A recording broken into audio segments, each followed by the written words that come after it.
Life is a game, and each soul is playing its part upon the grand stage of the universe.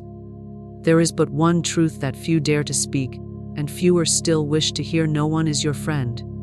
Not in the way the world teaches.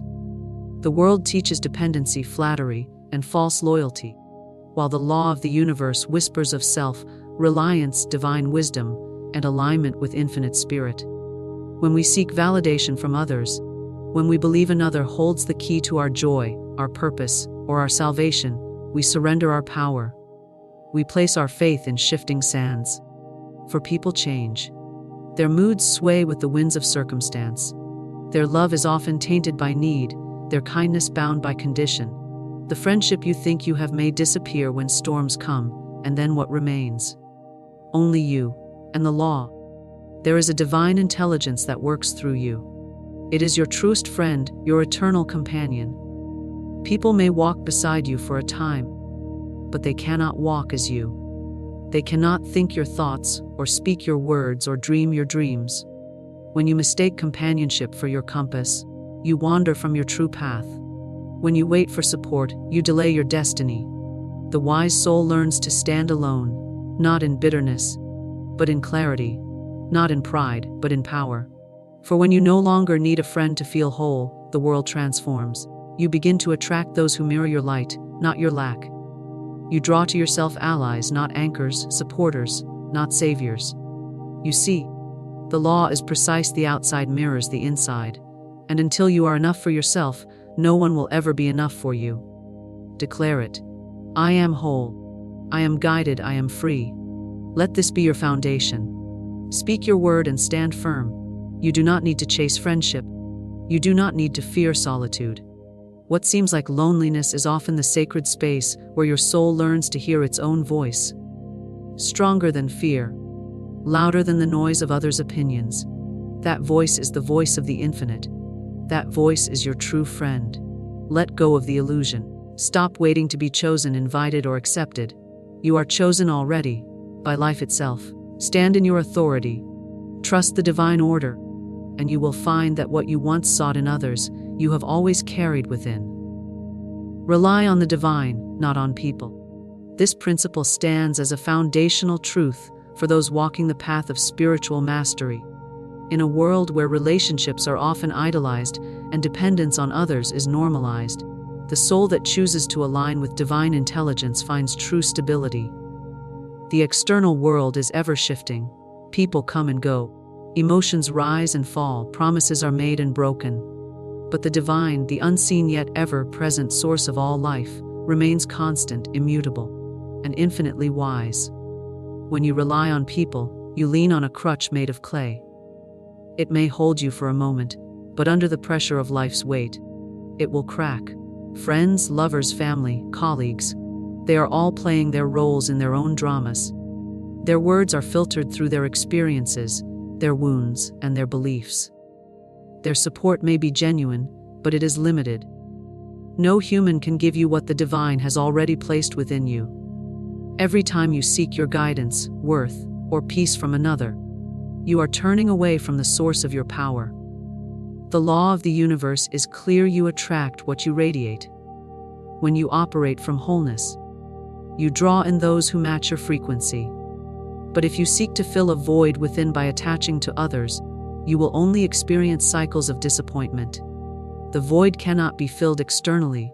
It is not a vacancy, but a call to turn inward. The divine presence that animates your being is your eternal source of wisdom, clarity, and strength. It does not abandon, it does not waver, and it does not mislead. To rely on the divine is not to reject people, but to see them rightly, as fellow travelers, not as saviors. When your faith is rooted in spirit, you no longer fear abandonment. You no longer bend to win favor or compromise your truth for connection. You become unshakable, not because you have built walls, but because your foundation lies in something greater than flesh and blood. You walk with certainty not because you know the path, but because you trust the guide. Every problem you face, every conflict or heartache, is an opportunity to shift your reliance from the world to the Word, the unspoken, eternal law that governs all things. When you look to others for answers, you receive confusion. But when you go within, into the silence where spirit speaks, you find precision and peace. The still small voice never shouts, yet its authority dissolves all fear. It may not always give you the answer you want, but it always gives you the answer you need. People are mirrors, not maps. They reflect aspects of your inner world, but they cannot chart your course. That is a divine responsibility, and it is given to you through your connection with Spirit. The moment you begin to ask, "What does God want me to know here?" instead of, "What should I do according to others?" you step into alignment with the infinite. That alignment is what manifests true solutions, true protection, and true fulfillment. It is tempting to depend on others because it feels safer. It feels easier to trust someone we can see, hear, and touch. But appearances deceive. What seems secure today may vanish tomorrow. The job, the relationship, the praise, they are all subject to change. But the spiritual law is not. When you rely on the divine, you are not subject to the whims of circumstance. You become a channel through which order, abundance, and right action flow. There is a sacred difference between connection and dependence. The former empowers, the latter enslaves. Connection honors free will and divine timing. Dependence manipulates, clings, and fears. When you rely on the divine, you release the need to control others. You allow them to be who they are, and you trust that all things are unfolding as they should. You walk through life unattached to outcomes, yet completely certain that all your needs are met. This certainty does not come from ego, but from communion. It comes from daily practice, tuning in to the voice of the infinite through silence, meditation, prayer, or simply becoming aware of the present moment. Each time you choose stillness over panic, trust over doubt, you reinforce your reliance on the divine. You begin to see that every external event is secondary. The inner world is primary. It is the cause. All else is effect. People may inspire you, support you, even uplift you, but they are not your source. The source of your creativity, your resilience, your peace, your joy, it all originates in the divine. When you know this deeply and without question, you are free. Free from needing approval, free from fearing rejection, free from the exhausting effort to please, to prove, to perform. Even in your darkest hour, the divine does not leave you. Even when friends fall away, even when voices fall silent, the voice remains. The more you learn to hear it, the more you understand how deeply you are held. You stop looking outward for security and begin building it from within. You stop expecting others to rescue you and instead rise into the authority of your own spirit. The paradox is that once you no longer rely on others, you attract stronger, healthier connections. Because you no longer carry the energy of need, you become magnetic to those who also walk in power.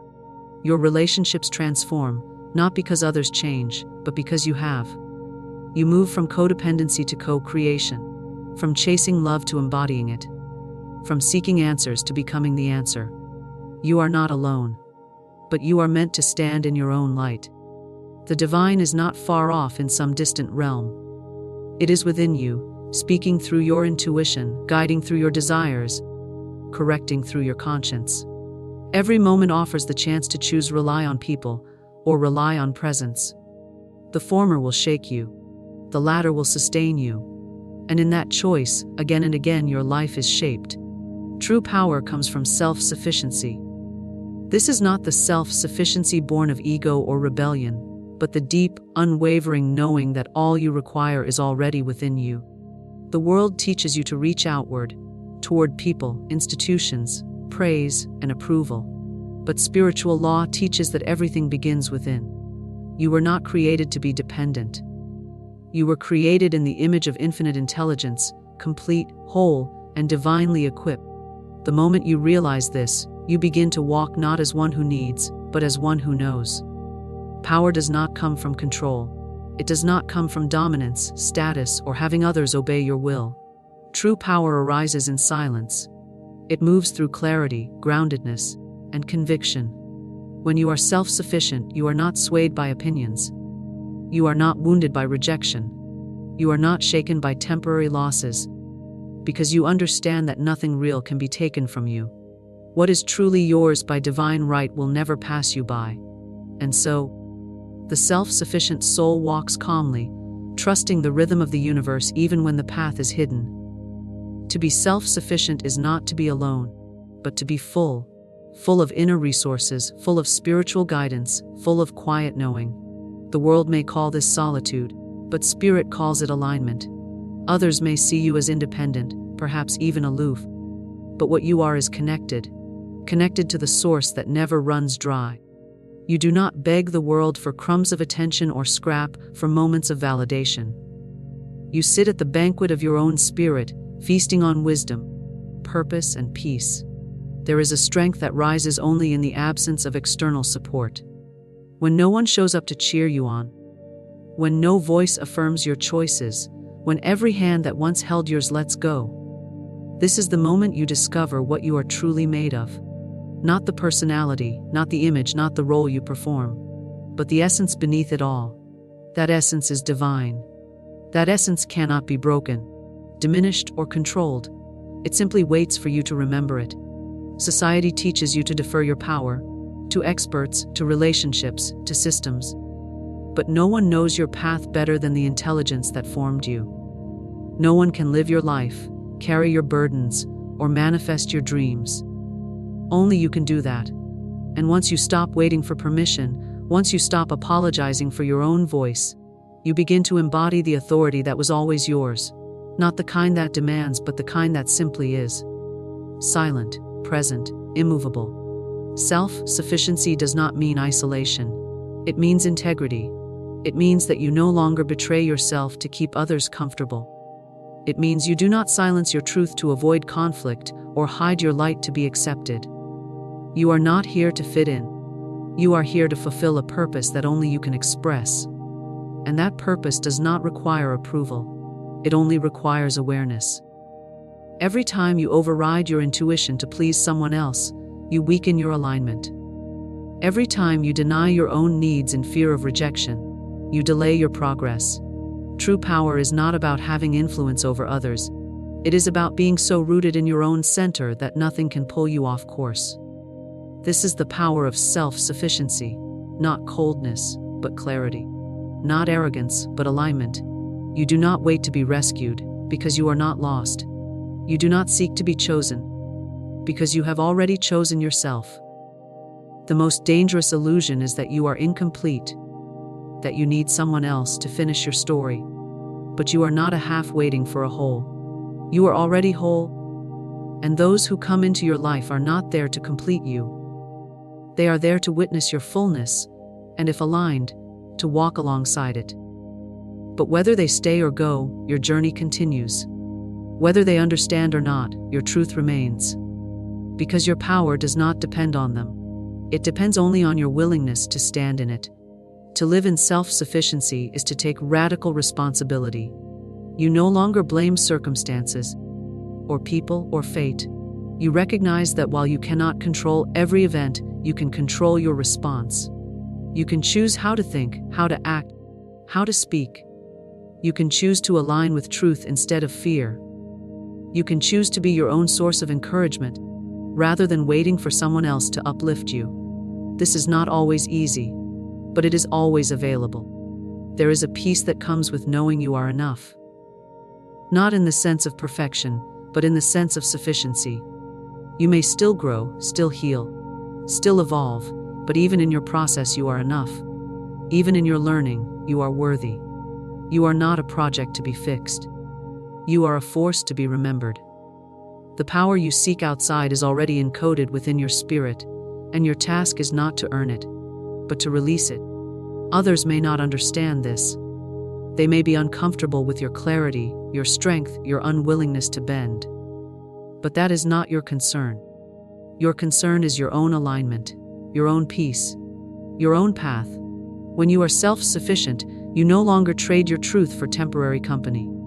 You are willing to be misunderstood in order to be authentic. You are willing to walk alone if it means walking in integrity, because the cost of betraying yourself is too high. Self-sufficiency is the soil in which self-respect grows. And from that soil blooms a life that is not built on dependency or compromise, but on design, divine design. You begin to speak more deliberately, love more consciously, and act more boldly. You no longer shrink, you no longer chase, you no longer wait. You rise, you create, you move. You let the world adjust to the frequency of your truth, rather than lowering your truth to fit the world. Everything in life will test your self-sufficiency. The losses, the rejections, the delays, all are invitations to return to your center. To see who you are without applause. To remember what you carry when nothing external seems to support you. In those moments, your strength is forged. Not the strength of performance, but of presence. Not the strength of noise, but of knowing. And that strength cannot be taken, only hidden, until you are ready to walk in it fully. Friendship based on need is unstable. It may appear comforting in moments of weakness, but it carries within it the seeds of collapse. The moment you enter into a relationship, any relationship, from a place of lack, you create imbalance. You are not sharing wholeness, you are asking someone to fill a space within you that only the divine can complete. This request is silent, often unconscious, but its effects are unmistakable. Over time, what began as connection becomes obligation, what began as affection becomes expectation, and what once felt supportive begins to feel suffocating. When two individuals come together, whether as friends, partners, or companions, the nature of the bond is determined not by words, but by energy. If one or both are rooted in fear, loneliness, or insecurity, then the friendship becomes a means of escape, not a platform for growth. You may not realize it at first. It may feel like love. It may feel like fate. But eventually, the truth will emerge, because all that is not grounded in spiritual law must dissolve. Need is not the same as love. Need clings. Need demands. Need controls. It says, "Stay with me so I can feel okay," or "Don't leave me or I'll fall apart." That is not love. That is fear wearing a mask. And when fear forms the foundation of a friendship, the entire structure is weak. The moment your friend fails to meet your emotional needs, the moment they change, drift, or evolve, you feel betrayed. But the betrayal is not theirs. It lies in the original illusion that they were responsible for your sense of completeness. Friendship built on mutual growth, mutual respect, and spiritual alignment is steady. It does not rise and fall with moods or circumstances. It flows, it breathes, it allows space. But a friendship rooted in need becomes brittle. Every word, every silence, every action or inaction is scrutinized. There is no freedom in it. There is only the constant pressure to maintain the illusion. I need you. You need me. Don't change. Don't grow. Stay who I need you to be. This kind of friendship quickly becomes a contract, not a connection. A contract of unspoken agreements, expectations, and emotional debts. I was there for you, so you must be there for me. I gave you my time, so you owe me your loyalty. But true spiritual friendship asks for nothing in return. It is not transactional. It is generous because it is full. You give because you overflow, not because you hope to be filled. People are not sources, they are vessels. The source is always divine. When you expect people to act as your emotional supply, you unknowingly burden them with a responsibility they were never meant to carry. And the more you depend on them to regulate your sense of self, the more they will pull away, either physically, emotionally, or spiritually. It is not betrayal. It is the soul's natural resistance to being used, even subtly. There is a certain desperation in need-based friendship. You may find yourself compromising your values to maintain connection. You may silence your truth, tolerate disrespect, or accept imbalance, all in fear of being alone. But no friendship that requires you to abandon yourself is worthy of your presence. You are not meant to earn belonging through sacrifice. You are meant to belong simply because you exist in alignment with your spirit. When friendship becomes a means to avoid discomfort, growth is stalled. You begin to rely on others to soothe you instead of seeking your own inner healing. You mistake distraction for intimacy. The friendship becomes a mirror of your unhealed parts, not a reflection of your highest self. Conversations become repetitive, support becomes rescue, and time together becomes dependency rather than expansion. The most powerful friendships are those where each individual stands firmly in their own identity, where no one is leaning, but both are rising. In such connections, time apart does not create fear, it strengthens trust. Silence is not a threat, it is a space for reflection. Honesty is not avoided, it is welcomed, because both souls know they are whole, and their connection is a celebration, not a survival mechanism. It is easy to mistake attention for affection and presence for purpose. But not everyone who enters your life is meant to stay, and not every friend is meant to be forever. When a friendship begins to feel heavy, restrictive, or fearful, it is often a sign that it was rooted in need. And the lesson is not to resent the other, but to turn inward and ask, what part of me still believes I need someone else to feel secure? Friendships are sacred, but they must be free. The spirit cannot thrive under emotional contracts. The moment you require someone to stay so that you can feel okay, you place them in a prison, and yourself in one as well. That is not love, that is a substitute, and spirit does not deal in substitutes, it deals only in truth. When you begin to build friendships from a place of fullness, when you no longer need them to complete you, you experience something radically different. You stop chasing, you stop explaining, you stop managing others' emotions. You show up as you are, and you allow them to do the same. If the alignment is true, the connection will flow. If it is not, it will dissolve with grace. Either way, you are at peace. Because your well-being is no longer tied to another's presence. Need-based friendships often come with cycles. Closeness followed by distance.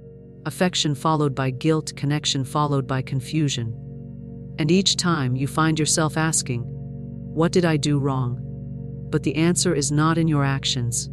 It is in your energy. What you believed you lacked, you tried to receive from another. And what you tried to receive from another, you were always meant to reclaim within. It is not cruel to release friendships that were built on need. It is compassionate for you and for them. Because both souls deserve the space to find wholeness apart before they can meet again. If ever, in truth. When you stop expecting someone to make you feel worthy, you finally discover that you always were. And when that discovery is made, the way you relate to others transforms completely. Friendship should not be a place where you hide from your wounds. It should be a space where your healing is supported, not substituted. A place where you are seen clearly, but never needed to be anything other than who you truly are. When that is the foundation, friendship becomes a sacred exchange. Not because of need, but because of freedom. Not because of fear, but because of love. Solitude reveals inner strength and clarity. It is in the absence of noise, distraction, and external validation that the true self begins to emerge. While the world often teaches that being alone is a sign of lack or failure, spiritual law reveals something far deeper. Solitude is not emptiness. It is sacred space. It is the place where the spirit speaks without interruption, where truth rises without disguise, and where the soul remembers its own name. In solitude, you are stripped of performance. There is no one to impress, no role to play, no mask to wear. What remains is you, raw and real, beyond the stories others have told you, beyond the labels you've learned to answer to. This is where your real power lies, not in how others see you, but in how you begin to see yourself when there is no one else around to define you. Most people fear solitude not because of what it is, but because of what it reveals. It uncovers the parts of you that have been hidden beneath relationships, distractions, and constant movement. It brings forward your doubts, your unhealed stories, your suppressed desires. But these revelations are not punishments, they are invitations. Invitations to witness yourself fully, to embrace the totality of your being without judgment, and to begin the work of aligning your outer life with your inner truth. The more time you spend in solitude, the more clearly you hear your own voice, distinct from the voices of the world. You realize how much of your life has been shaped by the expectations of others. You recognize which beliefs are truly yours, and which were inherited out of fear or habit.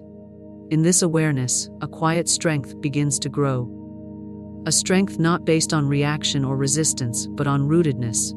You begin to trust your own rhythm. You stop rushing to keep pace with others, and you start honoring the tempo of your own spirit. In solitude, decisions become simpler. You are no longer trying to balance what you want with what will please others.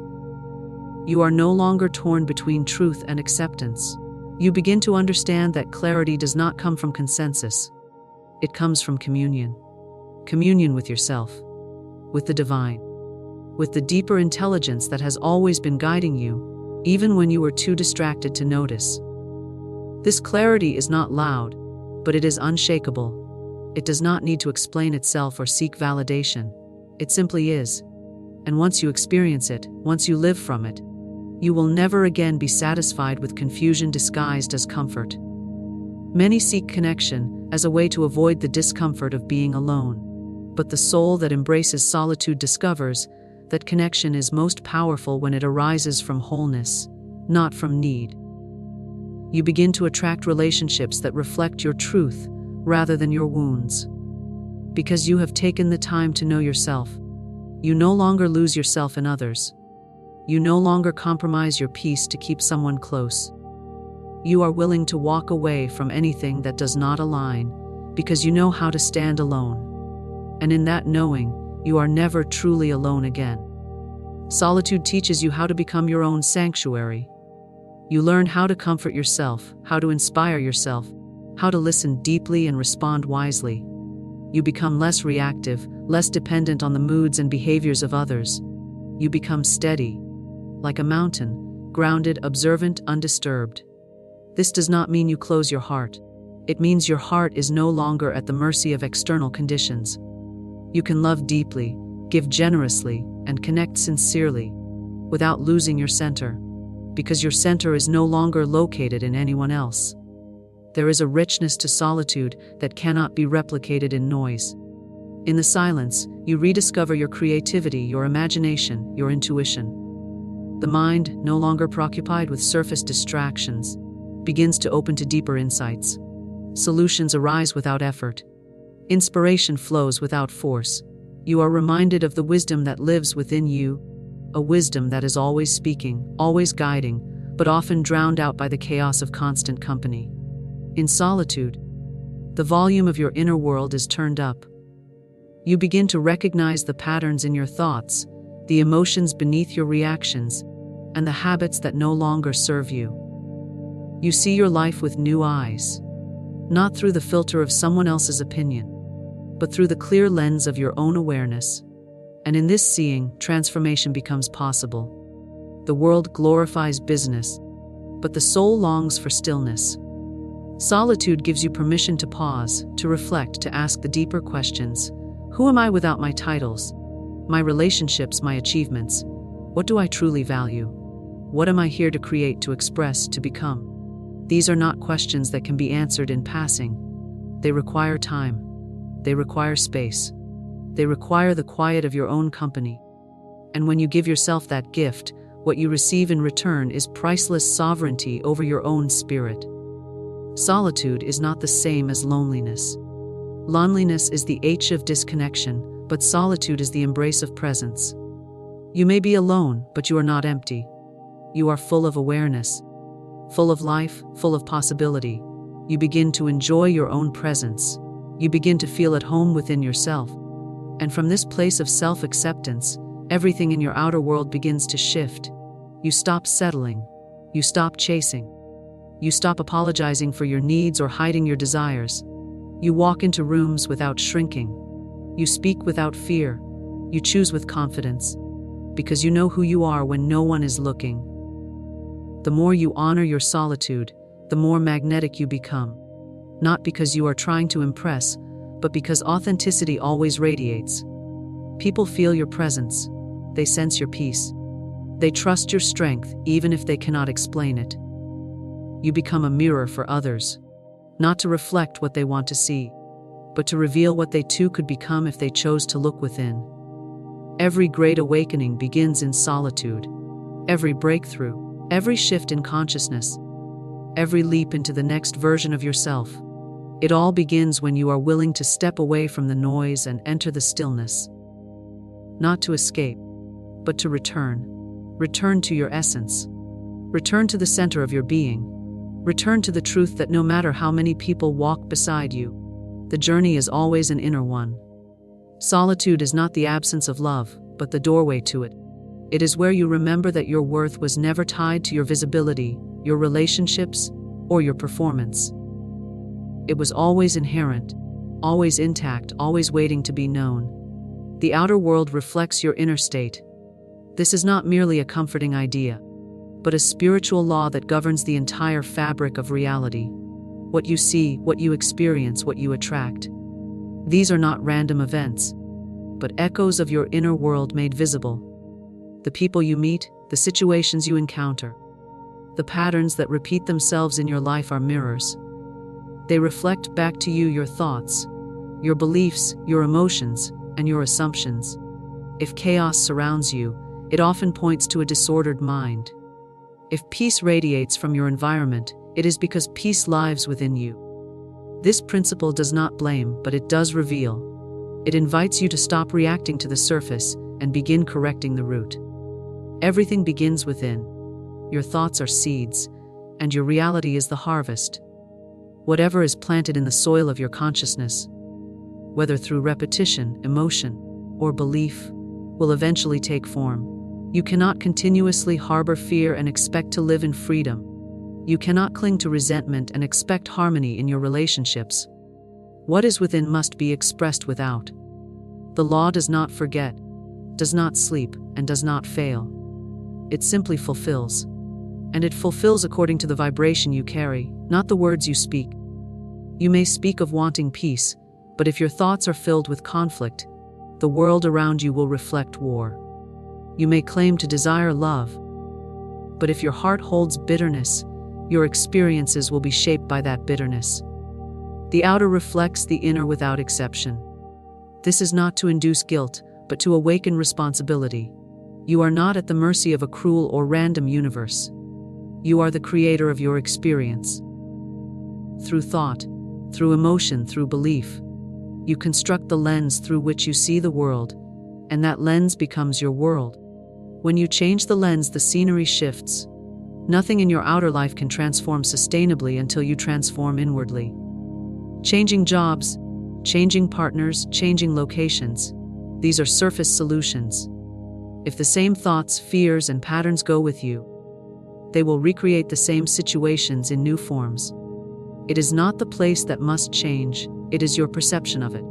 It is not the person that must shift, it is your belief about what you deserve and who you are that must be renewed. Every complaint is a clue. Every reaction is a revelation. When someone triggers anger in you, it is not about them. It is about what within you was touched, what belief or wound or fear was activated. When you feel ignored, unworthy, or invisible, the outer experience is pointing to an inner story that you have agreed to carry.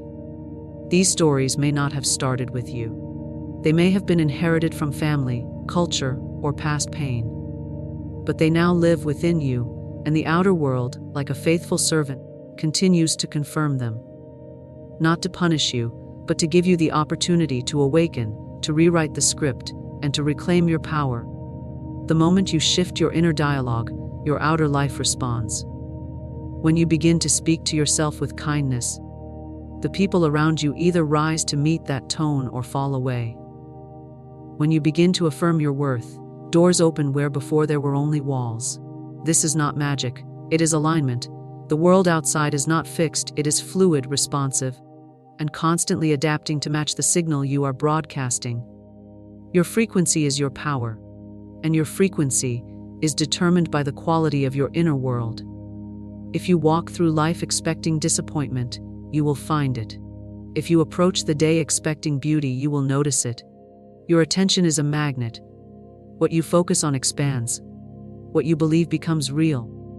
This is why two people can walk through the same situation and have entirely different experiences. It is not the situation that determines the experience. It is the state of the observer. The outer world has no choice but to organize itself around your dominant beliefs. And those beliefs, once examined, can be shifted. They are not set in stone. They are not your destiny. They are choices, repeated over time, until they became unconscious.